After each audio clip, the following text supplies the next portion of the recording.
Assalamualaikum warahmatullahi wabarakatuh. Salam sejahtera bagi kita semua. Selamat pagi menjelang siang. Dosen pengabu mata kuliah Bahasa Indonesia, Ibu Pili Parancika, dan teman-teman. Pada kesempatan kali ini, izinkan kami untuk mempresentasikan hasil dari kerja kami dalam memenuhi tugas Bahasa Indonesia, yaitu mempresentasikan materi pertemuan kuliah kedua yang membahas mengenai ejaan Bahasa Indonesia.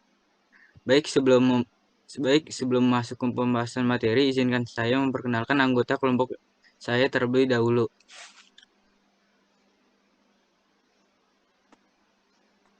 Nama saya Fadli Rais dengan NIM 4420419212. Dan nama saya Vincent Owen Wang dengan NIM 44241922. Baik, langsung saja kita masuk ke inti pembahasan materi. Pengertian ejaan. Dalam Kamus Besar Bahasa Indonesia KBBI, ejaan adalah kaidah cara menggambarkan bunyi-bunyi atau kata kalimat dan sebagainya dalam bentuk tulisan, huruf-huruf, serta penggunaan tanda baca. Ejaan disebut juga sebagai kaidah yang harus dipatuhi oleh pemakai bahasa supaya keteraturan dan keseragaman dalam penulisan bahasa dapat tercapai. Sejarah ejaan bahasa Indonesia dimulai dengan penggunaan ejaan Van of Huygens tahun 1801 yang diterapkan pada masa pemerintahan kolonial Belanda.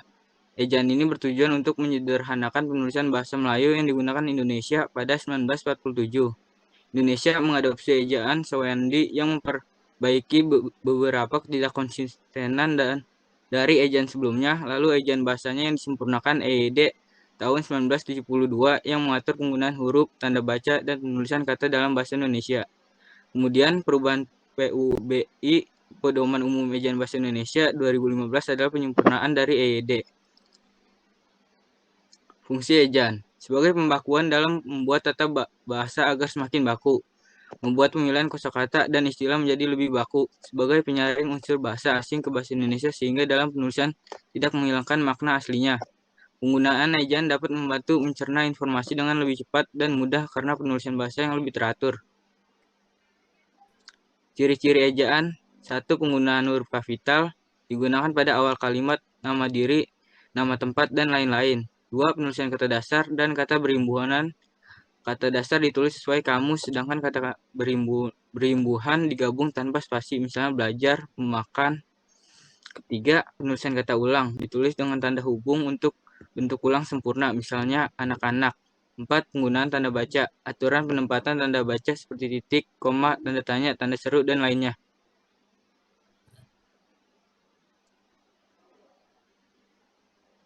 5. Penggunaan kata depan. Kata depan seperti di, ke, dan dari ditulis terpisah jika menunjukkan tempat, misalnya di rumah, ke pasar, tapi digabung jika merupakan imbuhan, misalnya dimakan, kembali.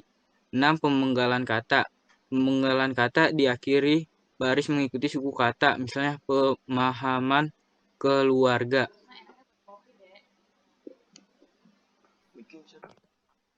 Dan penulisan ejaan dan contohnya. A. Huruf abjad. Dalam bahasa Indonesia terdapat 26 huruf abjad, yaitu A, B, C, D, dan seterusnya sampai Z.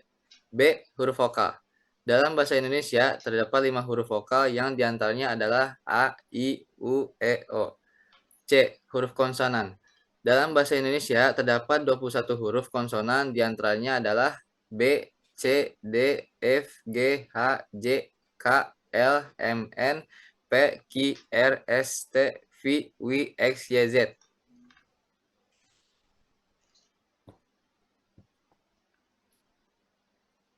Dan D. Huruf diftong. Di dalam bahasa Indonesia terdapat 4 huruf diftong yang dilambangkan dengan gabungan huruf vokal I, O, E, dan Oi. Contoh penggunaan pada kata santai, amboy, pulau, dan survei. E. Gabungan huruf konsonan.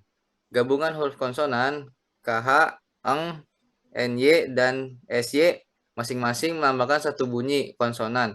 Contoh penggunaannya seperti pada kata khusus, akhir, ngarai, siang, banyak, nyata, syarat, dan musyawarah. F. Huruf kapital. Digunakan untuk huruf pertama pada nama orang, tempat, awal kalimat, gelar, dan singkatan. Contohnya, nama orang Andi pergi ke sekolah. Nama tempat liburan ke Bali sangat menyenangkan. Awal kalimat, dia sangat pandai. Gelar Presiden Joko Widodo menghindari acara tersebut. Singkatan UNESCO berperan penting dalam pendidikan. G. Huruf miring. Digunakan untuk menandai judul buku, nama majalah, istilah asing, atau penekanan pada kata tertentu. Contohnya, judul buku Laskar Pelangi adalah novel terkenal. Nama majalah, artikel itu diterbitkan di National Geographic. Istilah asing, dia menyukai suasana deja vu. Penekanan, saya benar-benar setuju dengan pendapatmu. H. Huruf tebal.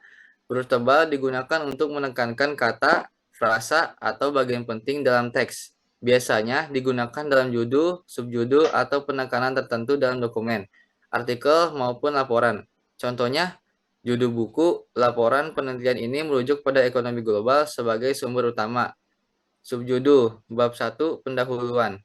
Penekanan, alasan utama keberhasilan proyek ini adalah kerjasama tim. Kata penting, keamanan adalah prioritas utama dalam setiap kegiatan. Adapun penerapan ejapan dalam kehidupan sehari-hari. 1. Surat resmi dan email. Ejaan yang benar diperlukan saat menulis surat atau email resmi untuk menjaga profesionalisme dan kejelasan pesan. Kedua, media sosial. Saat berkomunikasi di media sosial, menggunakan ejaan yang benar membantu orang lain memahami pesan dengan mudah dan menghindari kesalahpahaman. 3. Penulisan tugas atau laporan. Dalam dunia akademik atau pekerjaan, ejaan yang tepat adalah kunci agar tulisan mudah dipahami dan tidak menurunkan nilai atau reputasi. Yang keempat, pengisian dokumen resmi. Formulir, dokumen hukum, atau surat kontrak harus diisi dengan ejaan yang benar untuk menghindari kesalahpahaman, interpretasi atau masalah hukum. 5. Komunikasi lisan dan tulis di tempat kerja.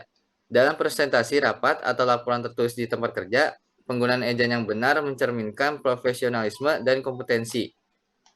Memahami dan menerapkan ejaan yang benar juga menunjukkan tingkat literasi dan pendidikan seseorang, serta memperkuat hubungan antarpersonal melalui komunikasi yang jelas. Adapun kesimpulannya, ejaan bahasa Indonesia adalah sistem aturan yang mengatur cara penulisan kata, frasa, dan kalimat agar sesuai dengan kaidah yang berlaku.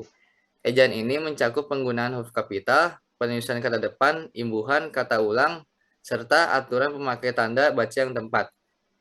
Tujuan dari ejaan bahasa Indonesia adalah menciptakan keseragaman dan kejelasan dalam penulisan, sehingga memudahkan komunikasi tertulis yang efektif dan dipahami oleh semua pengguna bahasa.